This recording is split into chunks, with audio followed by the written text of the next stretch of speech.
আৰম্ভ কৰিছো শিল্পীৰ পৃথিৱীত এভুমুখী। আজি আমি আমন্ত্ৰণ কৰি আনিছো এগৰাকী সংগীত শিল্পী, নাট্য শিল্পী দিগন্ত ভাগৱতী। আপোনাক আমাৰ এই শিল্পীৰ পৃথিৱীত এভুমুখী অনুষ্ঠানটোলৈ স্বাগতম জনাইছো। ধন্যবাদ। আপুনি আমাৰ আকাশবাণী নগাঁও কেন্দ্ৰৰ লগত 1994 চনতে জড়িত হৈছিলে। আপুনি সেই সময়ত আমাৰ আকাশবাণী নগাঁও কেন্দ্ৰৰ ঘোষক আছিলে। সেই বিষয়ে আপোনাৰ লগত কথা পাতিম, কিন্তু প্ৰথমতে আপোনাৰ পৰা মই জানিব বিচাৰিছো আপোনাৰ সম্পূৰ্ণ পৰিচয়টো। আমাৰ এই শিল্পীৰ পৃথিৱীত এভুমুখী অনুষ্ঠানটোত আমি শিল্পীজনৰ একান্ত ব্যক্তিগত কথাবিলাক আলোচনা কৰো, লগতে আপোনাৰ পৰা গীতো শুনিম। আপোনাৰ সম্পূৰ্ণ পৰিচয়টো দিয়কচোন। মই দিগন্ত ভাগৱতী। মই বিশ্ববিদ্যালয়ৰ পৰা ইংলিছত এম এ কৰিলো, তাৰপিছত অসমীয়াটো কৰিলো। একেলগে মই LLB কৰি পেলাই ইয়াতে মই চাকৰিত জইন কৰিলো। আপোনাৰ ঘৰ? মোৰ অৰিজিন ঘৰ মংগলদৈত, তাৰপিছত গুৱাহাটীতো থকা হলো আৰু চাকৰি সূত্ৰে মই নগাঁৱতেই। এতিয়া নগাঁৱৰ বাসিন্দা হ'ল নেকি? নগাঁৱৰ বাসিন্দাই হৈছে বৰ্তমান। হয় হয়। আপুনি সংগীতৰ লগত প্ৰথমতে জড়িত হৈছিল নে আপুনি নাটকৰ লগত জড়িত হৈছিল? মই একেলগে বুলি ক'ব পাৰি। সৰুতে আমাৰ তেতিয়া মইনা পাৰিজাত আছিলে। মইনা পাৰিজাতত গীত গোৱা, নাটক কৰা, ছবি অঁকা, কবিতা আবৃত্তি কৰা, হঠাৎ অভিনয় কৰি দিয়া, এনেকুৱা ধৰণৰ কামবিলাক মই খুব ভাল পাইছিলো। তেতিয়া বয়স কিমান আছিলে আপোনাৰ? তেতিয়া বয়স 4-5 বছৰৰ পৰা। মানে মংগলদৈতে মানে। আৰু আমাৰ তেতিয়া আছিলে কি, সৰুতে এই গাঁওবিলাকত এডাল মস্ত বাঁহ পুতি পেলাই মাইক লগাই পেলাই বিয়াবিলাকত মাইক বজাইছিলে। আৰু দিনটো মোৰ তাতে থাকে আৰু স্পিকাৰটো। মানে মাইক্ৰফোনটো আপুনি লৈ থাকে? মই গান গাই ভাল পাওঁ। গান গাই মানে তেতিয়া ছোৱালীৰ নিচিনা কণ্ঠ আছিলে। মই ছোৱালীৰ কণ্ঠৰ গীতবিলাক গাইছিলো আৰু মোৰ বন্ধু এজনে ল'ৰা কণ্ঠৰ গীত গাইছিলে। তাৰোপৰি চাকৰি সূত্ৰে মই এখন হায়াৰ ছেকেণ্ডাৰীত বিষয় শিক্ষক হিচাপে মই জইন কৰিলো। তাৰপিছতে মই অধ্যক্ষ হিচাপে কাম কৰিবলৈ মানে সুবিধা পালো। আৰু গীত মাত চৰ্চাটো মোৰ সৰুৰ পৰাই। মই শাস্ত্ৰীয় সংগীতৰ প্ৰশিক্ষণ ললো। শাস্ত্ৰীয় সংগীত মই 2011 চনত কমপ্লিট হৈছে। আৰু সেই একেলগে বৰগীতৰো মই সত্ৰ মহাসভা যোৰহাটৰ অধীনত মই আমাৰ ডক্টৰ ভূপেন হাজৰিকা কিশোৰ সংগীত মহাবিদ্যালয়ৰ পৰা বৰগীতৰ মই উপাধি ললো, মানে বিমিজ কৰিলো। আৰু গীত লিখি ভাল পাওঁ, সুৰ কৰি ভাল পাওঁ, গান গাই ভাল পাওঁ, ছবি আঁকি ভাল পাওঁ। আৰু 2005 চনত মই আকাশবাণী গুৱাহাটী কেন্দ্ৰৰ পৰা মই এপ্ৰুভেল ডাম আৰ্টিষ্ট হিচাপে মই কাম কৰিবলৈ সুবিধা পাইছিলো। কিন্তু তাৰ আগতে আপুনি আকাশবাণী নগাঁও কেন্দ্ৰৰ লগতে জড়িত হৈছিল? নিশ্চয় নিশ্চয়। 1994 চনত চাগে? 94 চনত। কিন্তু তাৰ আগতে মই আকৌ 84ৰ পৰা 88লৈকে মই আকাশবাণী গুৱাহাটীৰ যুৱবাণী অনুষ্ঠানত মই গীত গাইছিলো, কাম কৰিছিলো, এনাউন্সাৰ কৰিছিলো। আপোনাৰ এই বিষয়ে পাতিম। আপুনি আকাশবাণীৰ লগত জড়িত হৈ আছে, কিন্তু আপুনি যিহেতু এগৰাকী সংগীত শিল্পী, গতিকে প্ৰথমতে আপোনাৰ গীতৰ কলি এটা শুনিব নেকি বাৰু? নিশ্চয়, নিশ্চয় চেষ্টা কৰিম। মই প্ৰথম স্বৰচিত গীত এই কেন্দ্ৰটোতে মই পৰিৱেশন কৰিছিলো, ৰেকৰ্ডিং কৰিছিলো। মই তাৰে এটি কলি গাই দিছো।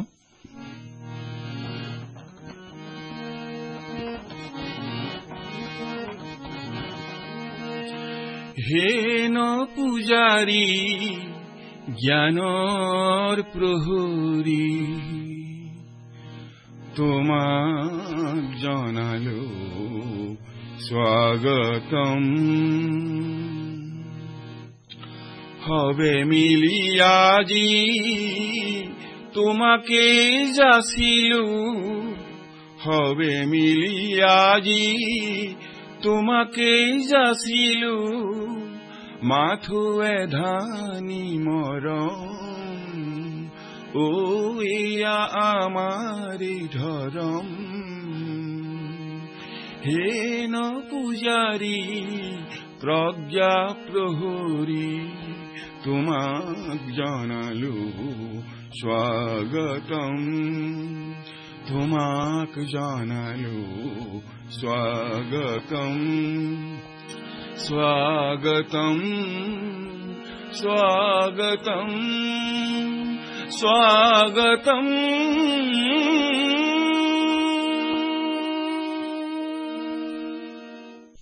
এইটো আপোনাৰ স্বৰচিত গীত নেকি? হয়, ভাল লাগিলে শুনি পেলাই। কিমান চনত আপুনি ইয়াত বাণীবদ্ধ কৰিছিলে?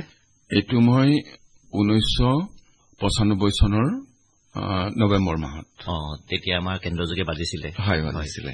দিগন্ত ভাগৱতীৰ এই গীতটো আমাৰ আকাশবাণী নগাঁও কেন্দ্ৰত এতিয়াও সংগৃহীত হৈ আছে আৰু প্ৰায় মাজে মাজে এই গীতটো বজোৱা হয় আৰু গানটো শুনি যথেষ্ট ভাল লাগে আৰু এই গীতটোৰ ৰেকৰ্ডিঙৰ গোটেই পৰিৱেশটো মোৰ মনত আছে কমল শৰ্মা আছিল কিন্তু গানকেইটা অতি সুন্দৰ হৈছিল আপুনি নিত্যা দত্ত এটা গান গাইছিলে এই গানটো গাইছিলে আৰু মোটা 4টা গান আৰু এটা সৰস্বতী আছিলে বিদায় বেলাত কিয় দুখ আটাইকেইটা গানেই যথেষ্ট আৰু এটা ইণ্টাৰেষ্টিং মোৰ মানে কি এই গানটোত বাঁহীটো বজাওঁতে জাষ্ট অকমান ফাটি গৈছিলে মই কমলক কলো কমলা প্লিজ ৰিটেক কৰক না নাই নাই নাই নহব ধুনীয়া হৈছে মানে মানুহজন এনেকুৱাকে ইমোচনেল হৈ গৈছে বোলে নাই আৰু নালাগে ৰিটেক নহব ইয়াতকে ভাল আৰু হয়তো সৃষ্টি নহব পাৰে সেইটো কাৰণে আচলতে যি ৰেকৰ্ডিং কৰে তেওঁ গম পায় যে এই গানটো ইমান সুন্দৰ হৈছে ইয়াক হয়তো মই আকৌ নষ্ট কৰিব বিচৰা নাই সেইটো কাৰণে আৰু ৰেডিঅ'ৰ সেইটো নিয়মেই যে ওৱান ট্ৰেক হ'ব লাগিব কাৰণ আপোনাৰ সময় ইমান দিব নোৱাৰে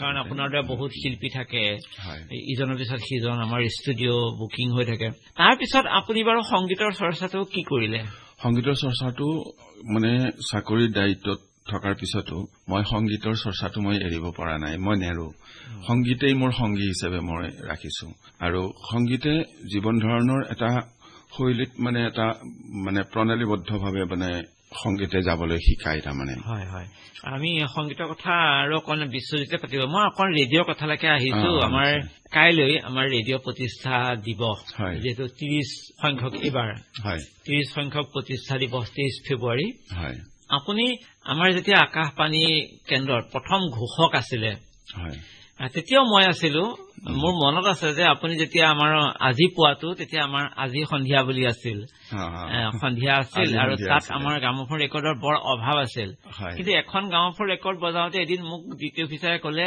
যে অশোক দা আছিল কিৰণ তুমি তাত যোৱা দিগন্ত ভাগৱতীয়ে ঘোষণা কৰি আছে যিহেতু এখনেই গ্ৰামোফোন ৰেকৰ্ড তুমি উল্টাই দিব লাগিব কাৰণ ঘোষকজনে কথা কৈ থাকোতে আকৌ গ্ৰামোফোন ৰেকৰ্ডখন উল্টাই পিনটো লগাবলৈ সময় নাপাব মই যেতিয়া মানে গ্ৰামোফোন ৰেকৰ্ডত মানে গানটো আছিল এই জিকিৰৰ গান হয় চাহেব হয় এই গানটো দুই পিঠিয়ে থাকে দুই পিঠিয়ে থাকিলে ৰেডিঅ'ৰ ঘোষকৰ বৃহৎ সমস্যা হয় কাৰণ একেখন ৰেকৰ্ড কথা কৈ থাকোতে আকৌ গানটো বজাই ঘূৰাই দিওঁতে লগে লগে আকৌ গানটো ঘূৰাই দ্বিতীয় গানটোৰ কাৰণে ঘোষণাও দিবলগীয়া হয় আপুনি যে গুৱাহাটী ৰেডিঅ'ত কাম কৰিছিল পিছত আমাৰ আকাশবাণী নগাঁও কেন্দ্ৰত ঘোষক লাগে বুলি কলে তেতিয়া কেনেকে আহিছিল চমুকৈ অকণমান কওক তেতিয়া মই যেতিয়া গম পালো যে ঘোষক লাগে মই লগে লগে এপ্লিকেশ্যন কৰিলো এপ্লিকেশ্যন কৰাৰ পিছত মই কিন্তু কমল শৰ্মাক সুধিলো কমল দা আপুনিতো জানে মই 84ৰ পৰা গুৱাহাটী ৰেডিঅ'ত মই এনাউন্সাৰ হিচাপে আছো ফাৰ্মেন হোমত কাম কৰিছো তাৰপিছত ৰেডিঅ'ৰ হেৰি কৰিছো মই গান চানো গাইছো যুৱবাণীত মই ইয়াতে ইণ্টাৰভিউ দিম জানো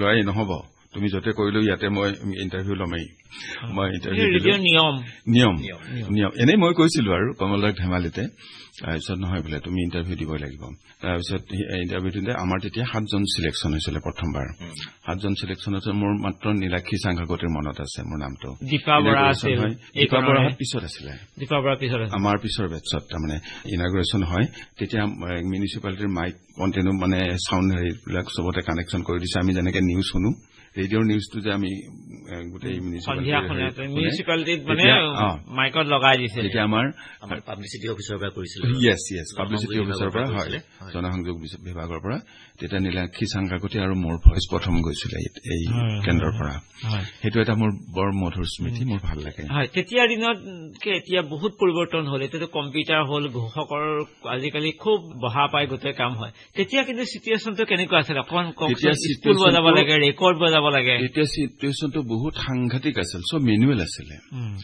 মানে আমি যেতিয়া ঘোষণা কৰি থাকো গানখিনিতো আগতে মানে সিলেক্ট কৰি ললোৱে সিলেক্ট কৰি লোৱাৰ পিছত যেটো আমাৰ মিউজিক সিস্টেমৰ যেটো আমাৰ ৰেকৰ্ড বজাব লাগে সেই ৰেকৰ্ড বজোৱাটো আজিকালি সব পেন ড্ৰাইভতে চলি থাকে সব ডিজিটেল হৈ গল নহয় কম্পিউটাৰ ভৰাই থাকে এই অলপ আগতে কিৰণ নাথে কোৱাৰ দৰে মানে এই ডাঙৰ যিখন লং প্লেখন আমাৰ ফিডাৰ কাৰণে সেইখনে বজাব লাগে তাৰ পিছত আকৌ তেনেকুৱা লং প্লে আমি গানতো বহাব লাগিব গীততো বহাব লাগে স্পিডটো খেলিমেলি হয় কেতিয়াবা প্ৰতিখন ৰেকৰ্ড বেলেগ বেলেগ স্পীডত থাকে মোৰ আগতে মই এইবিলাক মানে জমনি কৰিছিলো আমাৰ যেতিয়া সেই পাম দিয়া মাইক যেতিয়া হেৰি কৰিছিলে পাম দিয়া মাইক দি থাকোতে আমি সৰুতে তেতিয়া হেৰিত ৰামেশ্বৰ পাঠকৰ গীত বাজি আছে কলগাহানটো গীতটো বাজি আছে আৰু এ ধেনুলৈ যায় ধেনুলৈ যায় নন্দেৰ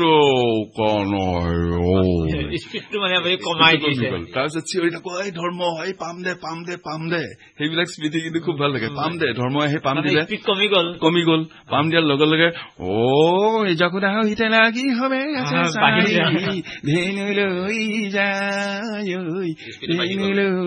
যায় স্পীডো বাঢ়ি গল এইবিলাক এতিয়া বৰ্তমান জেনেৰেশ্যনে এইবিলাক ভাবিব নোৱাৰিব সম্পূৰ্ণৰে আৰু তাৰোপৰি আমাৰ ডিউটিৰ সময়ত কি আনকি কমল শৰ্মা তেজপুৰত থাকিলেও ডাইৰেক্টৰে মই শব্দটো কি কৈছো বহুত ধৰণৰ এনেকে কমল দাই এবাৰ আহি মোক গধূলি আহি মাতি লৈ গৈছে তুমি এই শংকৰদয়াল শৰ্মা বুলি ক'ব লাগে নে শংকৰদয়াল শৰ্মা বুলি ক'ব লাগে তোমাৰ এইটো ভুল হৈছে মই প্ৰনাউন্সিয়েশ্যনত ভুল বুলি ধৰিলে মই তেতিয়া শংকৰদয়াল শৰ্মা আছিলে মানে এইবিলাক কৈছো দেই মানে ভাল লাগিছে কমল দাক আজি মই পোৱা নাই তেখেতৰ ইমান মানে শিক্ষা পাইছো নহয় কমল দাই অসমীয়া ভাষাটো উচ্চাৰণ লিখনি বৰ তীক্ষ্ণ আছিল বৰ নজৰ ৰাখিছিল প্ৰতিটো অনুষ্ঠান তেওঁ কাণত ৰেডিঅ' এটা থাকে একদম আৰু সেই সময়ত কমলদাৰ সেই ৰেডিঅ'টো কেইবাবাৰো বেয়া হৈছিল মই ঠিক কৰিছিলো মই মেকানিকো আছিলো এনেকুৱা অভিজ্ঞতাও মানে প্ৰত্যেকটো হেৰিতেই নজৰ আছে প্ৰগ্ৰামতে এনাউন্সাৰে কেনেকুৱাকৈ পাৰফৰ্মেন্স কৰিছে এইটো গীত কিমান সময়ত বাজিলে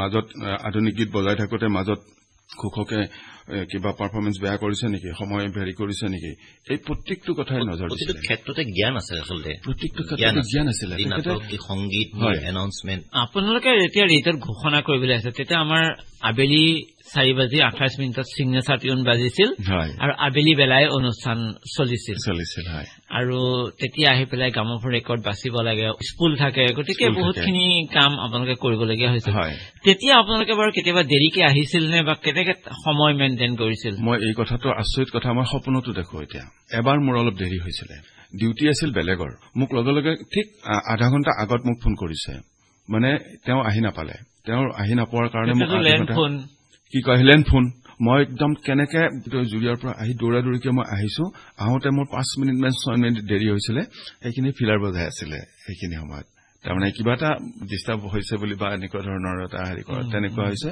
আৰু প্ৰথমতে কিন্তু ষ্টুডিঅ'ত হেৰি কৰোঁতে খুব ভয় লাগিছিলে মাতটো ভয় লাগে কঁপনি উঠে মানে যদি মোৰ মাতটো বেয়াকে ওলাই যায় এটা নাৰ্ভাছনেছ আহিছিলে তাৰপিছত মানে আহি গৈছে আৰু এদিনৰ পিছত আপুনি কিমান নিষ্ঠা সহকাৰে কৰিছিল আপুনি উত্তৰটো দিয়কচোন বাৰু মই আকাশবাণী কেন্দ্ৰটো মই মন্দিৰৰ দৰে বুলি ভাবো মই সেইটো আগৰ পৰাও কওঁ কাৰণ এইটো এটা মন্দিৰ সংস্কৃতি বা সাধনাৰ মন্দিৰ ইয়াতে আমি এখন প্লেটফৰ্ম পাম এই মন্দিৰটোৰ জৰিয়তে আমি 10 জনৰ লগত পৰিচয় হ'ব মোৰ সুবিধা পাওঁ মোৰ প্ৰতিভাটো বিকাশ কৰিবৰ কাৰণে মই এটা সুবিধা পাওঁ আৰু নিজৰ মাতটো নিজৰ গানটো ৰেডিঅ'ৰ যোগেৰে শুনাটো এটা বহুত ভাগ্যৱানৰ কথা বুলি আমি ভাবো আগতে ৰেডিঅ'টোৱে হৈছিল এটা জীৱনৰ মানে একে দৈনন্দিন লগৰীৰ দৰে আছিলে বৰ্তমানেও ৰেডিঅ'টো প্ৰায় 80% মানুহে শুনে ৰেডিঅ'টো সেই আগৰ হেৰিটোৱে আছে তাৰমানে ৰেডিঅ'টো শুনিবই যিখিনি শুনে সবচে ডাঙৰ কথা এটা মই মোৰ উপলব্ধি কৰিছো আমি দূৰদৰ্শনত শুনা গান এটা মাইকত শুনা গান এটা আৰু সেই একেটা গানে যেতিয়া ৰেডিঅ'ৰ পৰা শুনো এ গানম হিয়ৰি আছে ৰেডিঅ'ৰ এই বস্তুটো কি এটা মনোমোহা শক্তি মধুৰ এটা মানে শ্ৰুতি মধুৰ হয় আৰু ৰেডিঅ'ত শুনা গানটো যেন মানে মই বুজাব পৰা নাই বহুত ভাল লাগে তাৰমানে এইটো কথা হয়নে বাৰু আপোনালোকে নিশ্চয় উপলব্ধি কৰিছে টিভিটো কত গান বাজি থাকে কিন্তু সেই একেটা গীতে ৰেডিঅ'ত এনাউন্সাৰে যেতিয়া ঘোষণা কৰি ক'ব এইটো গান মানে অন্তৰ চুই যায় যেন কোনোফালে আৰু ধ্যান নাই ৰেডিঅ'টোক লৈ ব্যস্ত আৰু অখিল ভাৰতীয় নাট্য সন্মিলনৰ সময়তো বা গুৱাহাটীৰ পৰা নাটক গীত বিভিন্ন ধৰণৰ টক শ্ব' সাক্ষাৎকাৰ বিভিন্ন ধৰণৰ সাহিত্যৰ আলোচনাৰ পৰা ৰেডিঅ'টোৱে আমাক সকলোখিনি দিয়ে তাৰমানে ৰেডিঅ'ৰ পৰা খেতি বাতিৰ পৰা আদি কৰি মানুহৰ দৈনন্দিন জীৱন ধাৰাৰ এটা শৈলী আমাক ব্যৱস্থাৰ স্বাস্থ্য সোমাই থাকে নাই কি হয় হয় আমাৰ যুৱচাম শিশুসকলৰ পৰা অনুষ্ঠান আছে মইনা পাৰিজাতৰ আছে যুৱ দৰ্শন আছে বা যুৱবাণী আছে এনেকুৱা ধৰণৰ বিভিন্ন শ্ৰেণীৰ মানুহৰ কাৰণে একে শিশুৰ পৰা বৃদ্ধলৈকে এটা আমাৰ ৰেডিঅ'ৰ লগত মানে সম্পৰ্ক আছে অতীতৰ পৰা আছে আৰু থাকিবও ভৱিষ্যতে আপুনি যিহেতু এজন ৰেডিঅ'ৰ ঘোষক আছিল, আপুনি চাগে এতিয়াও মনে মনে চাগে কেতিয়াবা চাগে চাহ ভাত বনালে ঘোষণাবিলাক চাগে দৌৰাদৌৰি কৰি থাকে চাগে। একেবাৰে সঁচা কথা। তাৰমানে মই মোৰ ভইচটো চেক কৰিবৰ কাৰণে আমাৰ বিশ্বজিৎ কাকতিয়েও জানে, তেখেতে অনাতাঁৰ কেন্দ্ৰ, দূৰদৰ্শন কেন্দ্ৰ চবতে জড়িত হৈ আছে যি কিমান বছৰৰ পৰা। আমাৰ ভইচটোৰ কাৰণে এটা বিৰাট চিন্তা হৈ থাকে। ঘপককে যদি কেতিয়াবা কথা এটা ক'ব দিয়ে বা গান এটা গাব দিয়ে, মানে প্ৰস্তুতিৰ কাৰণে অলপমান হলেও মানে ভইচটো ৰিৱাজ এটা। মই মানে এনাউন্সমেন্ট দিব অহাৰ আগতে মই সদায় ভইচটো চেক কৰো। বহুতে মোক চিঠি লিখিছিলে, এবাৰ মোক ভট্টইনে কোনে দিছিলে যে অমুক দিনা ঘোষকজনৰ পৰা এইটো ভাল লাগিলে, তেখেতৰ পোষ্টকাৰ্ডত চিঠি লিখি দিছিলে। ভাল বেয়া সকলো আহে, কিন্তু ভাল বেয়াও আহে। সেইকাৰণে আমি সদায় সচেতন হ'ব লাগে। আমাৰ কাৰণে ৰৈ আছে শ্ৰোতাসকলক যাতে আমি সত্য শুদ্ধ তথ্য দিব পাৰো। একেবাৰে সঁচা কথা কৈছা। ৰেডিঅ'ই আমাক শৃংখলাবদ্ধ হবলৈ শিকায়। জীৱনটোত কেনেকে নিজৰ নিয়ম নীতি মানি কেনেকে ডিচিপ্লিন মেইনটেইন কৰিব লাগে, কেনেকে পাঞ্চুৱেল হ'ব লাগে, কেনেকে মানুহ সজাগ হ'ব লাগে, কেনেকে সময়ৰ মূল্য বুজিব লাগে, সময় কেনেকে আমি অতিবাহিত কৰিব লাগে, সময়ৰ কিমান মূল্য আছে, এই বস্তুবিলাক শিকায় আমাৰ। মানে এতিয়া যে তুমি এনাউন্সাৰৰ কথা কৈছা ন, মই মনতে ভাবি থাকো, আগতে কৈছিলো এই আকাশবাণী নগাঁও অনুষ্ঠান প্ৰচাৰিত হৈছে FM বেণ্ডৰ 102.7 মেগাহাৰ্টজত। এতিয়া আমি আৰম্ভ কৰিবলৈ লৈছো সাঁথৰি অনুষ্ঠান। আপোনালোকৰ অনুৰোধৰ গীতৰ অনুষ্ঠানৰ আজি আৰম্ভণিতে শুনাবলৈ লৈছো ভূপেন হাজৰিকাৰ কণ্ঠৰ এই গীতটি। আপোনাৰ এনাউন্সমেন্টটো ভাল লাগিল। আপুনি কলে আজি ভূপেন হাজৰিকাৰ কণ্ঠ এটি গীত শুনাবলৈ লৈছো।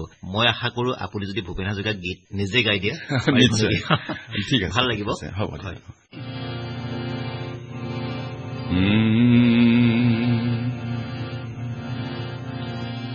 বুকু হম হম কৰে মুরাই, কোনে নিদ্রা হরে মুরাই, পুত্র হই মই কি মতে তরু, আই তুরে হই মই মরু, বুকু হম হম করে মুরাই, কোনে নিদ্রা হরে মুরাই, পুত্র হই মই কি মতে তরু, আই তুরে হই মই মরু, বুকু হম হম করে মুরাই।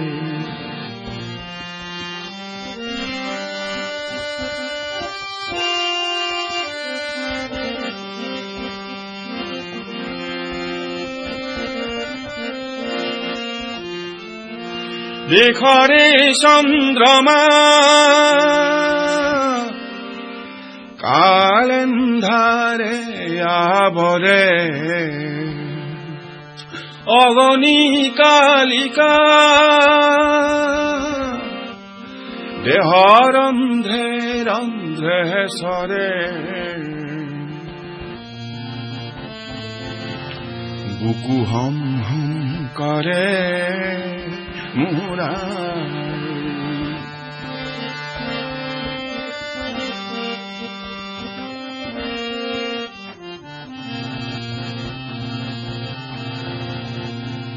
বজ্র হম দৃঢ়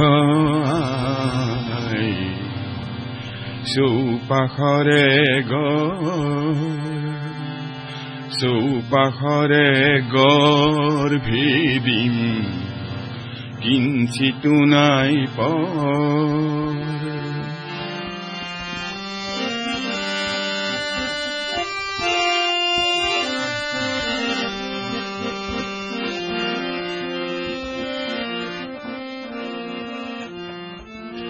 যাচিন সান্তনা আই শুনিতিয়াগরে, থাপিন থাপনা আই শুনিতিয়াগরে,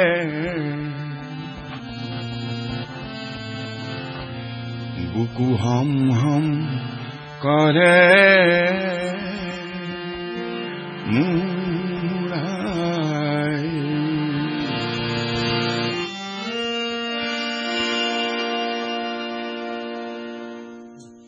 ভাল লাগিল দিগন্ত দা, কণ্ঠটো ভালে আছে। আপোনাৰ লগত কথা পাতি ভাল লাগিলে আৰু ৰেডিঅ'ৰ বিষয়ে হওক বা আপোনাৰ ব্যক্তিগত জীৱনৰ কথা আমি পাতিবলগীয়া আৰু আছে। গতিকে আমাৰ যিহেতু আজি অনুষ্ঠানটিৰ সময় শেষ হ'ল, গতিকে অনুষ্ঠানটি সামৰণি মাৰিব লাগিব। অহা খণ্ডত আপোনাৰ লগত পুনৰ কথা পাতিম। ধন্যবাদ। মই আকাশবাণী নগাঁৱৰ এই ষ্টুডিঅ'ৰ মজিয়াত আপোনাসকলে মোক আমন্ত্ৰণ কৰি দুআষাৰ ক'বলৈ দিয়া আৰু অভিজ্ঞতাৰ বিষয়ে জানিবলৈ আগ্ৰহ কৰাত মই সঁচাকে অতি সুখী হৈছো। আমাৰ আকাশবাণী নগাঁৱে বহুতো যুৱক যুৱতী, শিশু শিল্পী বা বয়সস্থ লোকক অনুপ্ৰাণিত কৰিছে আৰু তেওঁলোকৰ ব্যক্তিগত প্ৰতিভা বিকাশ কৰাত বহুতে সুবিধা পাইছে। আমি সঁচাকে যেতিয়া আমি 1994 চনত যেতিয়া এই কেন্দ্ৰটো প্ৰতিষ্ঠা হয়, গোটেই ৰাইজ উঠি আহিছিল। সকলোৱে বিৰাট আশা কৰিছিল যে এই কেন্দ্ৰটোৰ পৰা আমি বহুতো সুবিধা পাম। হয়, আয়তীসকলৰ পৰা আদি কৰি ইয়াতে নাৰীসকলৰো এটা অনুষ্ঠান আছে। বিভিন্ন শ্ৰেণীৰ মানুহৰ কাৰণে এই কেন্দ্ৰটোৱে আমাক এটা জীয়াই থকাৰ সমল দিয়ে বুলি ভাবো। সঁচাকে ধন্যবাদ। শ্ৰোতাসকল, আজি শিল্পী পৃথিৱীত এভুমুখী অনুষ্ঠানটিত উপস্থিত আছিল এগৰাকী সংগীত শিল্পী, নাট্যশিল্পী দিগন্ত ভাগৱতী। তেখেতৰ লগত আমি অহা খণ্ডত পুনৰ কথা পাতিম আৰু পুনৰ গীত শুনিম। আজিৰ অনুষ্ঠানটিত আমাৰ লগত কথা বতৰাত ভাগ ললে কিৰণ চন্দ্ৰ নাথে। মই বিশ্বজিৎ কাকতিয়ে বিদায় লৈছো। ধন্যবাদ।